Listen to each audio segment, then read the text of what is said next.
رفیقان، من همه شمایان را برای آن جمع کردم که با هم یک مسئله مهم سیاسی را حل نماییم. خودتان نقض می‌دانید که تمام مملکت به فرانت یاردن می‌رساند. فرانت به یاری ما محتاج است. انا گیریم اویله ایوانوفا از پول خودشان رحمت سریم جان یک تانک ساخته به فرانت فرستادند.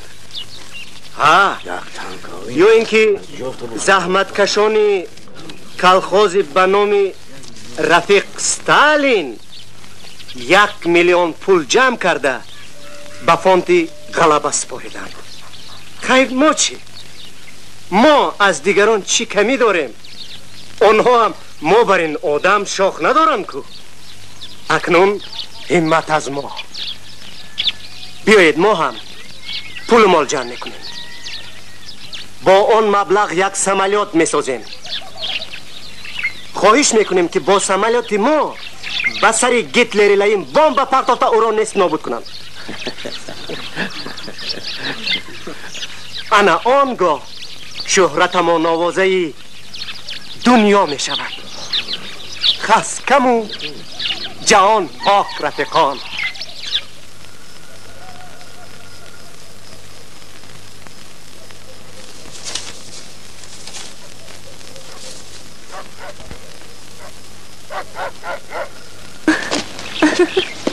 شما چی دادید؟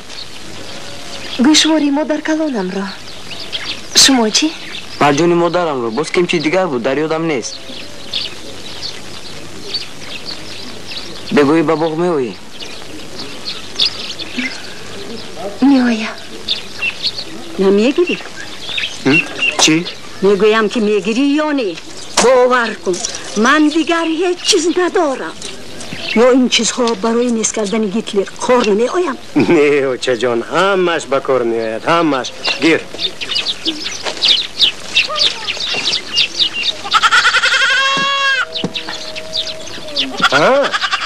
بوز این چی؟ برای فرانت؟ البته نمی شود رو. او برای چی نمی شود؟ این بزنه بزغاله. یا توبه دیگر هر چیز میبیارن قبول میکنی و از من نمی شود؟ این دو غط رفته برای سای که نزن فهمیدی؟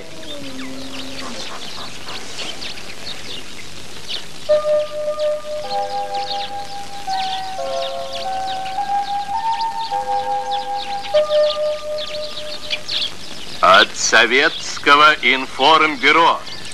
Войска Третьего Белорусского фронта продолжали бои по уничтожению остатков разгромленных частей противника в районе мыса Кальхаль-Церхакен.